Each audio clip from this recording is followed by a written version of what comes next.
예, 7교시 다시 파워포인트 자료로 강의합니다. 제가 이미 만들어 놓은 자료인데요. 예, 과학을 어떻게 볼 것인가의 문제를 좀 더 그 과학 이론이 무엇인지에 대해서 좀 그 정체를 여러분에게 에, 차근히 설명을 하면서 강의를 할까 합니다. 자, 한번 봅시다. 과학이란 무엇인가? 과학은 이제 과학적 설명을 하는 거예요. 과학이. 그래서 그 과학 이론이라는 건 그 과학적 설명의 결과죠. 또 그 설명하는 방식을 다 포함하는 거예요. 그것을 scientific explanation이라고 해요.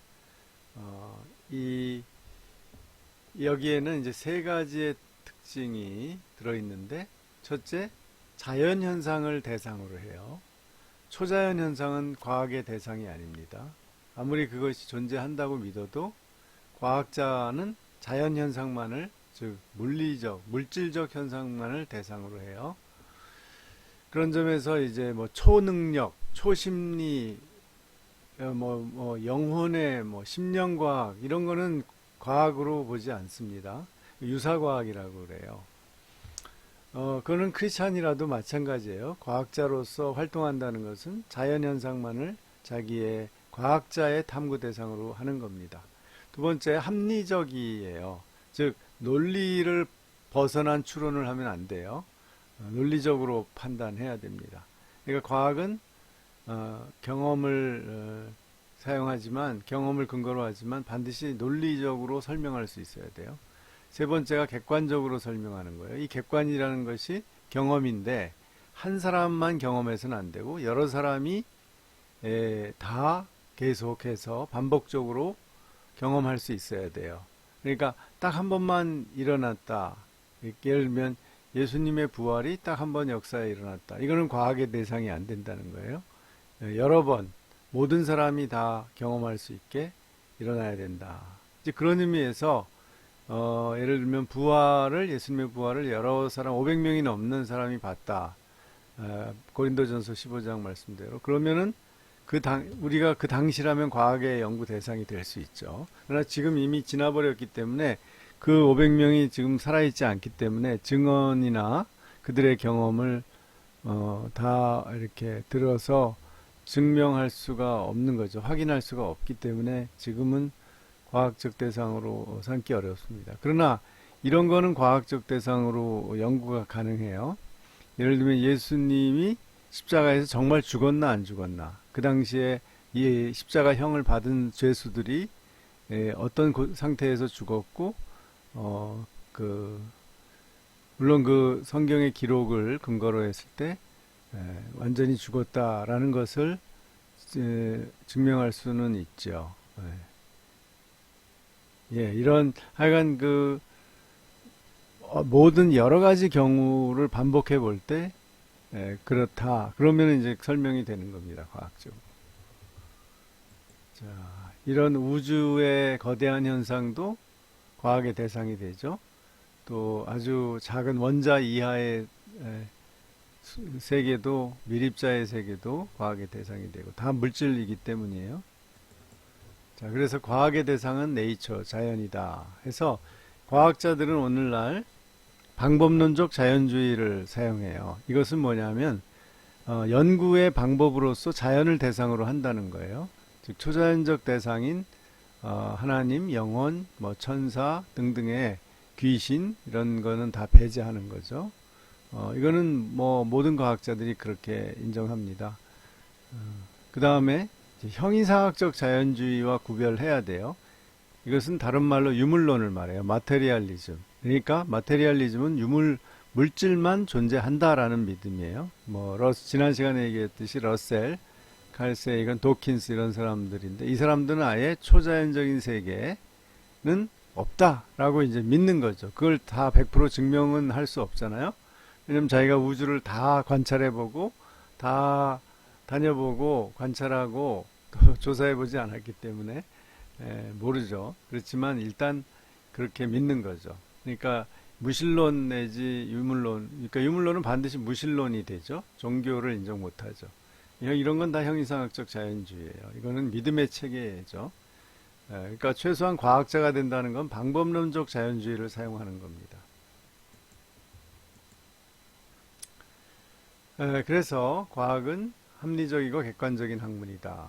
합리적이라는 것은 합리성인 rationality라는 것은 논리적 일관성을 말해요. 우리가 합리적으로 좀 이거 문제 해결하자 그러면 논리적으로 타당한 것만 따져서 그 결론을 내리자 이런 거죠. 어떤 전제로부터 논리적인 모순 없이 결론을 연역해 내는 거죠. 3단 논법에 의해서. 그리고 객관성은 모든 사람에게 동일하게 타당한 것을 의미해요.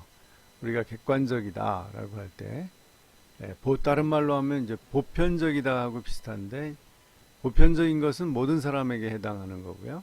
객관적인 것은 거기에다가 감각 경험이 있어야만 된다라는 거죠. 그래서 과학에서 여기 1000이라는 숫자가 의미가 무엇이냐라고 물을 수는 있어요. 그러나 귀여운 강아지는 어떤 의미냐 이런 것은 과학적 질문이 안 돼요. 왜냐하면 귀엽다는 것이 강아지는 과학의 대상이 되지만 귀엽다라는 것은 감정적인 문제이기 때문에 문학이나 미학의 그런 대상은 되지만 과학은 되지 않는다라는 거죠.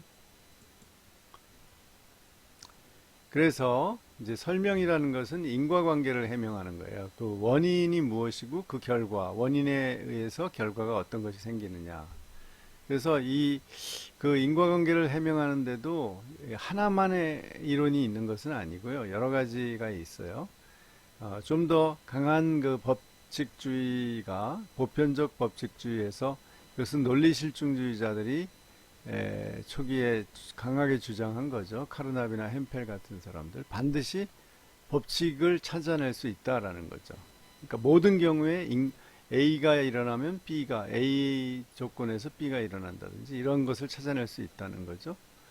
그러나 주관주의도 있어요. 이것은 이제 영국의 경험론 철학자 휴메의 입장인데요. 모든 법칙은 인간의 주관적 산물이다라고 보는 거예요. 지구의 자전에 의해서 태양이 내일 동쪽에서 떠오른다라는 것은 이제 법칙이라고 보는데 휴문 그것은 관습이다. 우리가 그렇게 생각하는 거지 내일 안 떠오를 수도 있다. 이제 그렇게 주장하는 거죠. 그러니까 사실 법칙이 객관적으로 있는 게 아니라 우리가 그렇게 생각하는 것이다. 라고 주장하는 거예요. 완전히 이 보편적 법칙주의와 주관주의는 반대 입장이죠. 오늘날의 과학자들의 입장은 중도적인데요. 비교적 명확하며 확률적 타당성이 높은 설명 방식이다. 과학은 이제 그 정도로 하는 거죠. 개연성 또는 확률이 높은 그렇게 일어날 확률이 높은 설명 그것이 과학의 법칙 또는 과학적 설명이다라고 보는 거죠. 그러니까 지금 대부분의 과학자의 입장은 굉장히 어떤 그 무조건적인 절대주의가 아니에요. 상당히 유연하고 상대성을 인정하는 그런 이제 입장이 많이 있죠. 지금은. 그래서 20세기의 과학관도 처음에는 아주 강한 귀납주의, 경험주의에서 발전을 했죠. 옛날 프랜시스 베이컨이나 스튜어트 밀 같은 사람들은 경험적 사실을 잘 모으면 이것이 이제 귀납 논리인데 과학의 방법으로 삼을 수 있다. 이것을 좀 더 보강한 것이 이제 논리 실증주의죠. 1930년대. 다 이것을 감각 경험을 중시하는 논리죠. 그래서 예를 들면 모든 개인이 죽었다라는 경험적 사실을 종합하면 사람은 죽는다라는 일반 이론이 성립된다는 거죠. 이제 이게 귀납주의입니다. 두 번째, 이제 반증주의는 비엔나 학파의 멤버였던 칼 포퍼라는 유대인 철학자가 1934년에 로깃 데어 포르슝이라는 연구의 논리라는 책을 썼어요. 그래서 그것이 아주 큰 영향을 주었습니다. 그래서 이 사람은 휴메에서 출발해서 휴메 회의주의, 아까 주관주의라고 하는 거기서 출발해서 과학의 객관적 법칙은 없다고 보는 거죠. 다만 과학은 시행착오를 통해서 반증이 없는 이론을 찾아가는 거다. 이렇게 어, 정의를 했어요. 그러니까 과학 지식은 추측이라는 거예요. conjectures, 추측. 이제 이게 일단 모든 이론은 추측에 불과하다. 그러니까 예를 들면 뭐 우리 기독교인들에게 늘 그 관심사가 되는 진화론도 추측에 불과해요. 그것이 100% 객관적 법칙은 아니에요. 그런데 이게 틀렸는지 맞았는지를 알려면 그 반대 사례를 진화론이 설명하지 못하는 반대 사례를 자꾸 발견해내면은 그것을 반증되었다 그래요. 반증이 되면 그러니까 반대 사례라는 건 그 추측대로 되지 않는 반대 사례가 하나라도 있으면 일단 그 추측은 틀린 거죠.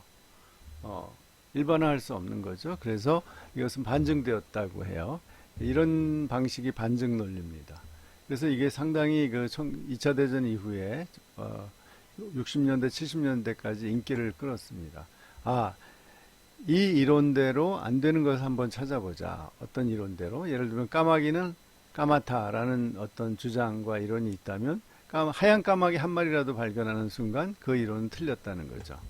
뭐 이것도 상당히 논리주의적인 성격이 강해요. 논리적으로 틀린 사례를 찾으면은 그것은 논리적으로 틀린 게 된다는 거죠. 그 다음에 역사적 상대주의가 1960년대 이후에 나왔어요. 토마스 쿤이라는 유명한 스탠포드의 과학사가예요. 과학사가고 화학자인데 이 사람이 과학혁명의 구조라는 유명한 책을 썼죠. Structure of Scientific Revolution에서 그래서 이 포퍼의 이론을 또 이제 비판하면서 나왔어요. 그래서 쿤은 원래 과학사가이기 때문에 여러 가지 실제 사례를 가지고 탐구를 해서 그렇게 포퍼처럼 반증 논리에서 이론이 변하지 않는다는 것을 역사적으로 이제 입증을 했죠. 그래서 한 과학 이론이라는 것은 그 하나의 패러다임인데 그 패러다임이 거기에 따르는 모든 그 이론에 따라서 적용된 모든 사례들을 다 포함하는 건데요. 어떤 패러다임이 정상과학이 되면 그것은 그 주도적인 과학자 사회가 그 이론을 동의하면 정상과학이 돼요. 그런데 그 이론이 완벽하지 않지만 이제 그 과학자들이 그 이론을 포기하지 않는 한 그것은 하나의 그 시대의 표준 이론으로서 작용한다는 거죠. 그러니까 여기서 과학자 집단의 합의 또는 그 인정이 중요한 거예요. 어떤 객관적인 성격보다 그러니까 이 소위 사회 구성주의적인 성격을 갖게 되는 거죠. 이제 쿤은 이러한 그 이론 체계를 패러다임이라고 부르는데 패러다임 사이에 경쟁이 있죠. 예를 들면 지동설과 천동설이 패러다임의 경쟁을 했는데 이 경쟁은 논리적으로만 이제 승부가 나는 것이 아니라 역사적이고 사회적으로 승부가 나요. 딱 반증 논리가 나타나도 사람들은 기존의 패러다임을 믿는 거예요. 천동설이 여러 가지 예외들이 많아가지고 이제 과학자라면 다 그것이 고개를 갸우뚱했지만 그 틀을 바꾸지 못했어요. 그러다가 다른 패러다임을 사용한 코페르니쿠스에 의해서 이제 뒤집어졌죠. 이것은 반증에 의해서 뒤집어진 게 아니라 새로운 패러다임을 제시한 소수의 학자들이 점점점 많은 지지자를 얻으면서 역사적으로 이 패러다임이 변화되었다. 이것이 과학혁명이라는 거죠. 그래서 과학자 집단이 채택한 이론적 가정들, 또 법칙, 그것의 적용에 관한 기술 이런 것들이 다 패러다임을 구성한다.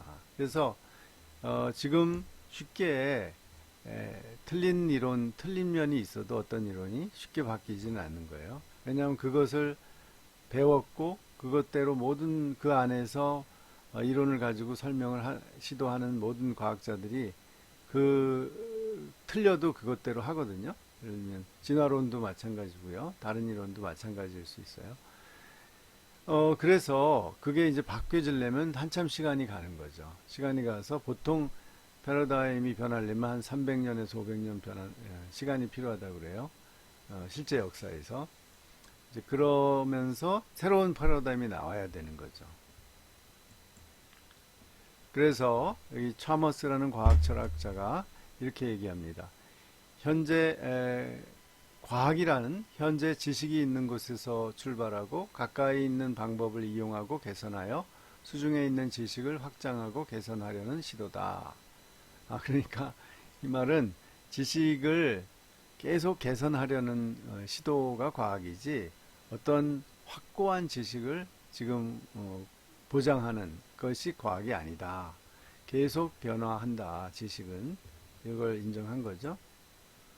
그래서 이제 과학의 이론을 형성할 때 보면 네 가지 정도의 과정이 있는데 첫째는 여기 경험적 자료를 수집해서 자료를 관찰해요. 그리고 그것에 근거해서 가설을 세워요. 세 번째로 실험과 관찰을 통해서 이 가설을 확인하고 과학자 공동체의 인정을 받아야 돼요. 그러면 이론이 되는 거죠. 이 이론을 통해서 예측을 해요. 미래를. 그리고 이 이론이 계속 확고하게 인정이 되면 로우, 법칙이 되는 거죠. 그래서 과학 이론을 어떤 이론을 만들려면 적어도 세 가지 요소를 충족시켜야 되는데 한번 아인슈타인의 특수 상대성 이론 중에서 유명한 E는 mc 제곱, 질량과 에너지 등가 이론을 한번 예로 설명해 볼게요. 먼저 어떤 이론을 말로 설명할 수 있어야 돼요. 예를 들면 질량과 에너지 등가성 이론은 이렇습니다. 질량 불변의 법칙에서 출발해요. 이 법칙은 화학 반응에서 반응 전후의 질량이 같다는 법칙이다. 그러나 상대성 이론의 아주 중요한 결과로 질량이 에너지로 변화되기도 하고 또한 에너지도 질량으로 변할 수 있는 관계에 있음이 밝혀지게 되어 이 질량 불변의 법칙이 성립하지 않게 되었다. 이제 이게 상대성 이론의 결과죠. 일반 상대성 이론. 그래서 세 번째, 한편 질량을 에너지로 변하는 데는 빛의 속도 c의 제곱이 곱해져서 변환되므로 그 에너지는 실로 막대한 크기를 가지게 된다. 이것이 이제 질량을 에너지, 우라늄이나 이런 원자 핵을 에너지로 변화시킬 때 엄청난 에너지가 나오는 것을 폭탄으로 만든 게 핵폭탄이죠. 마지막으로 또한 운동 에너지는 단순히 운동하는 효과에 의한 부분만을 말하므로 정지하고 있는 물체도 에너지를 가지고 있어 이를 정지 질량 에너지라고 한다. 그리고 전체 에너지는 이 정지 질량 에너지와 운동 에너지를 합한 것으로 나타내어 질량 에너지 등가 관계가 성립한다. 그래서 이렇게 이제 말로 이론을 전부 요약한 겁니다. 그 다음에는 오늘날 과학 이론으로 인정되려면 가능하면 수학 방정식을 만들어야 됩니다. 이렇게 아인슈타인도 이거 E는 mc라는 결론이고요. 이건 그 과정을 수학적으로 풀어낼 수 있어야 돼요. 원래 아인슈타인이 수학을 그렇게 잘 못했다고 그래요. 이 사람은 상상력이 뛰어나고 그래서 문제를 계속 머리로 생각을 했는데 이것을 과학으로 인정받으려면 수학으로 표현해야 되는데 그래서 이 사람이 수학이 딸려가지고 수학 교수한테 가서 독일의 그 유명한 독일 수학 교수한테 가서 수학을 자기 이론을 수학적으로 푸는 방법을 열심히 배웠다고 합니다. 자, 그 다음에 세 번째로는 이렇게 가시적인 3차원 모델을 통해서 보여줘야 돼요. 그래서 우리가 지금 원자 이론들은 이렇게 원자 핵을 양성자, 중성자가 합친 모양으로 이렇게 그려주죠. 근데 실제로 이런 건 아니에요. 실제로는 너무 우리 생각하고 다르죠. 양성자도 이렇게 뭐 딱딱한 덩어리가 아니고 다 이것들도 어떤 예를 들면 뭐 그 안에 쿼크라든지 이런 것들이 운동하는 거예요. 계속. 그러니까 이렇게 실제로는 이렇지 않아요. 그러나 이렇게 그림으로 보여줌으로써 이 핵의 어떤 여기 중성자가 부닥치면 이렇게 분열하는 거, 그래서 에너지가 방출되는 것을 설명을 할 수 있죠. 적어도 이렇게 언어적 설명, 수학적 방정식, 그 다음에 3차원 모델 이런 것이 제시돼야 어떤 특히 물리학 이론들은 그래야지 이론으로 인정을 받습니다. 그래서 이제 과학을 보는 데는 여러 가지 방식이 있는데 논리실증주의는 합리성과 객관성을 가진 지식이다 이렇게 보고요. 마르크스주의는 아무래도 이 사회의 어떤 계급 관계로 보기 때문에 모든 것을 생산수단을 소유한 근대 부르주아의 지배도구로 보는 거죠. 그래서 과학도 부르주아의 과학이다 이렇게 봐요. 그래서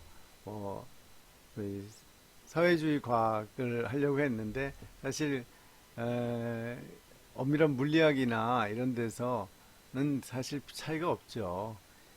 그래서 이제 소련에서 구소련에서 예를 들면 파블로프의 조건반사 이론 이런 것을 상당히 좋아했다는 거예요. 그게 이제 인간의 어떤 유물론적인 생각을 만족시켜주기 때문에 자, 그래서 이제 많이 왜곡을 하는 경우도 많죠. 이렇게 정치적으로. 포스트 모더니즘에서는 이렇게 봅니다. 예술과 마찬가지로 살아가기 위해 대화를 계속하는 능력을 과학으로 봐요. 그러니까 과학을 다른 예술이나 문학이나 이런 것과 다르지 않은 것으로 봅니다. 되게 파격적이죠. 또 내부적 목적과 외부적 목적으로 나눌 때도 있어요. 내부적 목적은 일반적으로 여태까지 얘기한 과학적 지식을 산출하는 것이 과학의 목적이죠. 내부적으로. 그러나 외부에서 보는 거는 예를 들면 마르크스주의 프롤레타리아의 권리를 보장하기 위한 어떤 지식이다 할 때 정치적 목적, 하나님의 영광이다, 종교적 목적, 삶을 편리하게 해준다, 실용적 목적. 이거는 외부에서 과학을 보는 사람들의 입장에 따라서 달라지는 거죠. 자, 기독교적 입장은 첫째로 이미 얘기했죠. 지난 시간에 하나님이 창조하신 세계에 대한 지식을 추구하는 겁니다. 창조하신 세계의 어떤 원리나 그 비밀을 밝혀내려고 하는 거죠. 그러니까 보이는 세계에 대해서. 그 다음에 과학기술을 성경은 정죄하지 않는다. 나쁘게 보지 않는다. 예를 들면 두발가인이나 가인이 그 라멕의 후손이고 라멕의 자녀들이고 그리고 라멕은 또 가인의 후손이죠. 그래서 이제 그들은 죄인들이죠. 그렇지만 예를 들면 가인이 성을 만들었다든지 두발가인이 어떤 기술 동이나 철로 그런 어떤 기술을 만들어서 여러 가지 기구를 만들었다, 무기를 만들었다. 이거 자체를 잘못됐다고 하진 않는 거죠.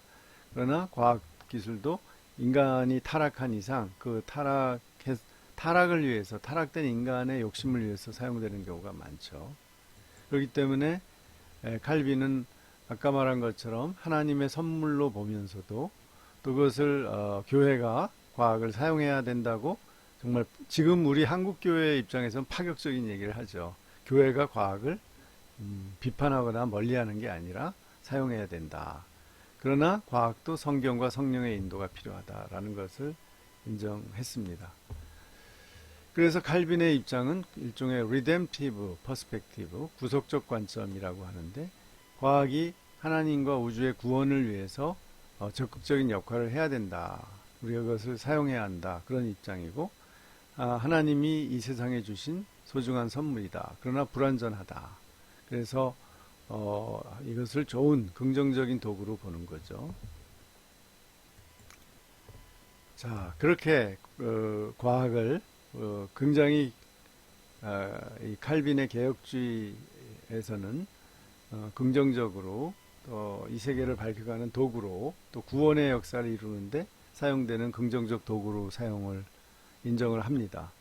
그런데 이제 오늘날 7가지의 현대 표준 이론이 있어요. 이것을 쿠네의 표현으로 하면 노멀 사이언스, 정상과학 이론인데 이제 이것이 우리 기독교 신앙과 잘 맞는 것처럼 보일 수도 있고 좀 안 맞는 것처럼 보일 수도 있어요. 그러나 하여간 이런 이론들이 지금 오늘날 표준 이론이다. 그러면서 이것이 틀렸다고 하면 우리가 뭐 그 반대 사례를 찾든지 아니면 새로운 패러다임을 찾아야 되는 거죠.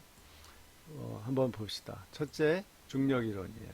뉴턴이 이 사과가 떨어지는 것을 보고 발견했다는 이제 일설이 있는 모든 그 질량이 있는 물질이 서로를 잡아당긴다는 거죠.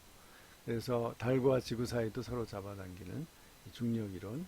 그 다음에 20세기에 와서 중력 이론이 통하지 않는 세계가 바로 미립자의 세계, 아주 작은 원자 단위 이하의 세계에서는 이렇게 그냥 중력에 의해서 다니는 게 아니라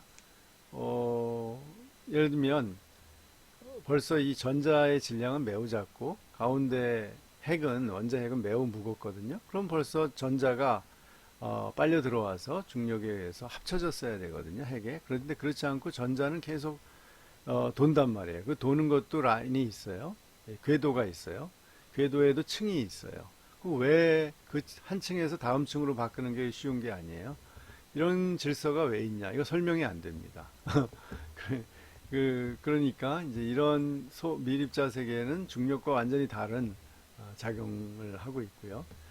뭐 더 나아가면은 지금 우주에 암흑 에너지나 암흑 물질이 서로를 이렇게 밀어낸다. 중력이 서로 중력으로 이렇게 서로 잡아당기는 게 아니라 서로 밀어내기 때문에 우주가 팽창하고 있다. 이런 요즘 해석도 하고 있어요.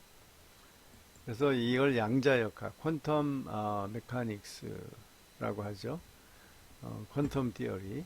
이렇게 요 먼자 안에 중성자, 양성자, 또 이걸 쪼개면은 쿼크로 쪼개지고 아주 많은 소립자들이 생기는 거죠. 자, 빅뱅 이론이 나왔는데 빅뱅도 이런 이제 소립자를 만들었다고 하는 거죠. 빅뱅은 우주가 최초에 하나의 점에서 출발해서 이렇게 커졌다라는 건데요. 폭발적으로. 그리고 폭발의 과정에서 원소들이 만들어졌다는 거죠. 이렇게 지금 약 139억 년, 폭발한 지 140억 년 정도 지났다고 보는 겁니다. 자, 이것도 이제 하나의 이론이죠. 그렇지만 지금 하여튼 그래도 지금까지는 가장 설득력이 높은 개연성이 높은 이론이다라는 거죠. 이게 또 틀릴 수도 있어요. 그렇지만 지금 과학자들은 이걸 인정해야만 과학자로 인정받습니다. 자, 그래서 빅뱅 이론도요. 신학적으로 볼 때 어떤 이제 우리 빅뱅 이론이 창조 이론하고 비슷하다고 하는 입장도 있고 아니다라는 입장도 있어요. 예를 들면 빅뱅은 창조론적으로 이해할 수 있다. 그래서 어떤 무로부터의 창조 개념과 비슷하다. 이렇게 주장하는 영국의 이론 물리학자 크리스 아이섬도 있고요. 또 켈빈 대학의 미국 기독교 대학이죠. 켈빈 대학의 물리학자 하워드 반틸은 창조론과 빅뱅 이론은 근본적으로 문제 자체가 다르다라는 거죠. 그래서 무로부터는 어떤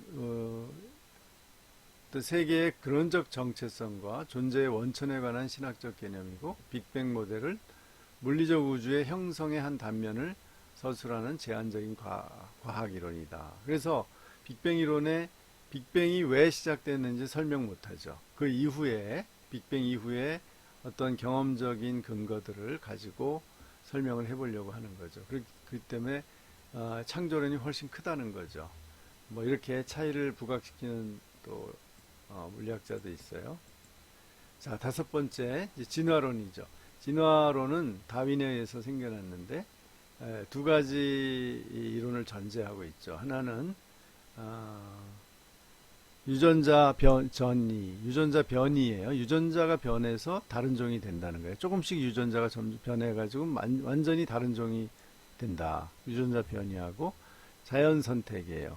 자연 선택은 살아남은 그 종의 유전자만 그 후대에 전파되니까 결국 다른 죽은 종들은 전파되지 않는 거죠. 그러면서 점점 하나의 단세포 생명체, 최초의 생명체로부터 모든 것이 이렇게 연속해서 생겨나왔다 해서 종이 다양하게 변했다는 거죠. 하나로부터. 이게 진화론이에요. 자, 그러면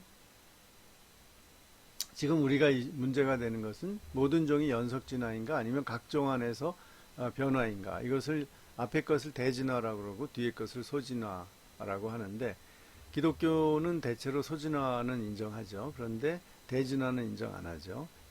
물론 일부 대진화를 인정하면서 기독교적으로 해석하는 유신 진화론도 있지만 대부분의 기독교인들은 이 종 안에서의 소진화만 인정하죠. 그러면 이것에 대해서 이제 과학적으로 새로운 이론이 나와야 되는 거죠. 진화론을 반박하는 새로운 패러다임이 나와야 과학적으로 새로운 표준 이론이 되는 거죠. 자, 여섯 번째죠. 여섯 번째 유전자 이론. 우리가 뭐 다 알다시피 DNA에 의해서 모든 생명체, 심지어 그 단세포들에도 이 DNA가 있는 거죠. DNA가 없으면 복제가 안 돼서 이렇게 후손을 남길 수가 없는 거죠. 그래서 이렇게 DNA 하는 분자 생물학이 요즘 발전했고요. 마지막에 일곱 번째 판게아 이론. 이건 지구과학의 대표 이론인데 판게아라는 건 원래 이렇게 하나의 대륙이었다는 거예요. 그래서 원래 한 대륙과 물만 이렇게 바다만 있었다는 거죠. 그것이 지각 변동에 의해서 이렇게 분리가 되어서 5대양 6대주가 되었다는 거죠. 이것이 1930, 40년대에 나왔는데 그때는 인정받지 못하다가 1950년대 이후에 베게너라는 사람이 주장한 이 이론이 정설로 인정이 됐습니다. 그래서 경험적으로 여기 아프리카의 서해안하고 여기 서해안하고 사우스 아메리카 남미의 동해안이 거의 비슷한 구조와 또 이런 돌 같은 것도 유사한 것들이 이 해변에서 발견된다고 그래요. 자, 이렇게 일곱 가지의 이론이 오늘날 우리 현대 대부분의 과학자들이 인정하는 이론이고요. 이제 그럼 이런 이론들을 어떻게 볼 것인가에 대해서 성경의 특징은 모든 사람을 위한 구원의 진리이고 비기독교인 과학자의 연구도 수용할 수 있고 과학적 지식의 한계와 또 잘못 사용되는 것을 비판할 수 있어요. 그런 반면에 과학은 자연에 대한 전문적 탐구고 점진적 지식의 수정 및 확장을 해가고 있고 미래를 향해 열린 지식이다. 그러나 오늘날 우리가 기독교인도 뭐 예를 들어 병이 나면 약도 먹어야 되고 수술도 받아야 되고 치료를 받잖아요. 이번에 뭐 코로나19 양성 감염이 됐으면 어때요? 병원에 가서 이렇게 약을 먹거나 치료를 받잖아요. 기독교인도 마찬가지로. 그렇기 때문에 성경을 믿는 크리스찬이 과학을 부정하지 않는다는 얘기죠. 자, 그래서 그럼 기독교가 과학에 기여하는 것은 뭐냐면 기독교가 과학 연구를 첫째 강화할 수 있다는 거예요. 왜냐하면 기독교 신앙은 창조 신앙이기 때문에 세계가 하나님의 창조 세계로 보기 때문에 탐구할 가치가 있다고 봐요. 과학을 통해서. 그 다음에 이제 하나님이 만든 이 세계는 하나님이 최고의 지성을 가진 전지하신 존재이기 때문에 세계도 지성적으로 합리적으로 파악될 수 있다고 봐요. 또 세계는 하나님의 창조물이기 때문에 그 자체로 숭배 대상이 아니라고 보는 거죠. 그래도 과학이 못 주는 것을 신앙이 주는 것은 인간의 생명의 가치와 목적을 제공해 주는 거죠. 과학 자체가 인간을 참 보기에 좋았다. 이렇게 판단하지는 않아요. 과학은 그냥 인간 그대로 이제 연구하는 거죠. 그것은 인간을 좋다고 훌륭하다고 생각하는 것은 그건 인간의 가치죠. 바로 그런 가치 판단의 기준을 성경이 준다는 거예요. 왜냐하면 성경은 인간이 하나님의 형상을 가지고 있고 고귀하다고 보는 거죠. 그래서 과학이 아무리 발전해도 주지 못하는 삶의 뚜렷한 목적과 어떤 인간의 가치, 내적 힘을 우리 신앙이 준다. 그 점에서 과학이 신앙의 이야기를 또 경청해야 된다라는 거죠. 그래서 우리가 세상 마지막 날까지 주님이 오실 때까지 이 과학과 신앙이 함께 걸어가면서 서로를 견제하기도 하고 또 서로의 영향을 받으면서 갔으면 좋겠다라는 것이 이제 우리 개혁주의 입장입니다. 예, 여기까지 하겠습니다. 한 주간 또 여러분 건강하게 지내세요.